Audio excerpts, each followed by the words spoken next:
오늘의 기사입니다. 문화유산 보존이냐, 주민 재산권 보호냐. 문화재 보존을 위해 보존 지역을 설정하는데요.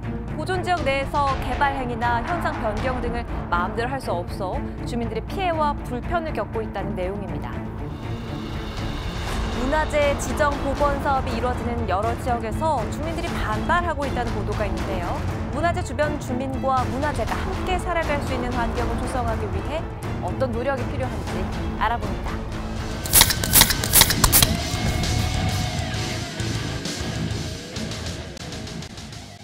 그럼 오늘 명쾌한 사실 확인을 위해서 문화재청의 길태현 사무관을 자리로 모시겠습니다. 안녕하세요. 문화유청 보존정책과 길태현 사무관입니다.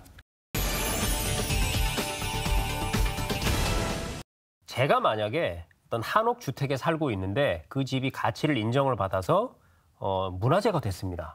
그러면 사실 굉장히 영광스럽긴 하죠. 뿌듯하죠. 내가 국가문화재에 살고 있다니. 하지만 그때부터 뭐가 좀 불편해서 집을 고친다든지 뭐 개축, 증축을 하려고 들면 이게 할 수가 없는 게 너무 많아서 심히 불편하다. 이런 민원들이 많이 제기가 되고 있단 말이죠. 자, 그럼 본격적으로 팩트체크를 들어가겠습니다.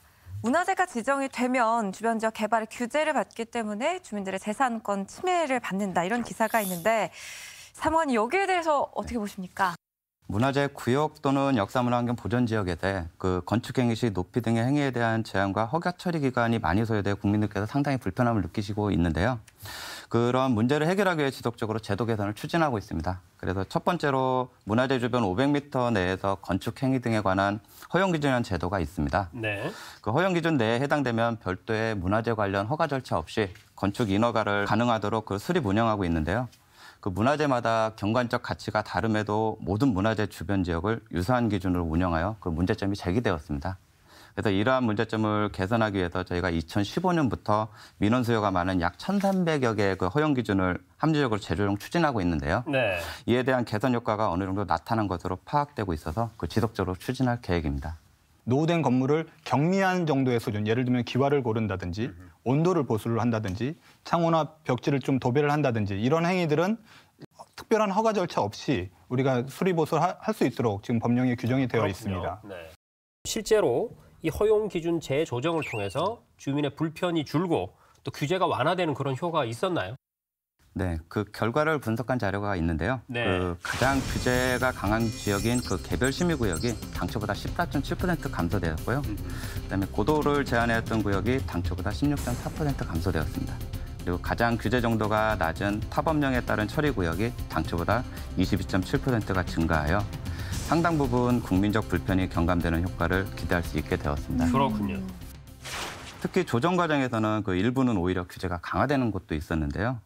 그 이는 단순히 규제를 풀기 위한 접근이 아니라 그 필요한 곳에 필요한 만큼의 규제를 위해서 합리적인 기준을 적용하여서 그 조정하고 있다는 것을 반증하는 것으로 그 조정 결과가 규제를 완화하는 효과를 나타나고 있다는 점에서 주목할 만하겠습니다.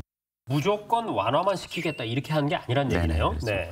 이에 문화재청에서는 앞으로도 그 지속적으로 불합리한 허용 기준의 조정을 위해서 그 노력을 지속해 나가고자 하고 있습니다. 네. 네, 오늘 저희 KTV 사유다에서는요.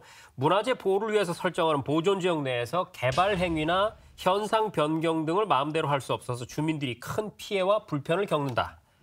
이런 보도를 살펴봤습니다. 팩트체크 결과 문화재청은 필요한 곳에 필요한 만큼의 규제를 합리적으로 하기 위해서 허용 기준을 재조정을 했고요. 실제로 규제 완화 효과를 봤다는 사실을 확인했습니다.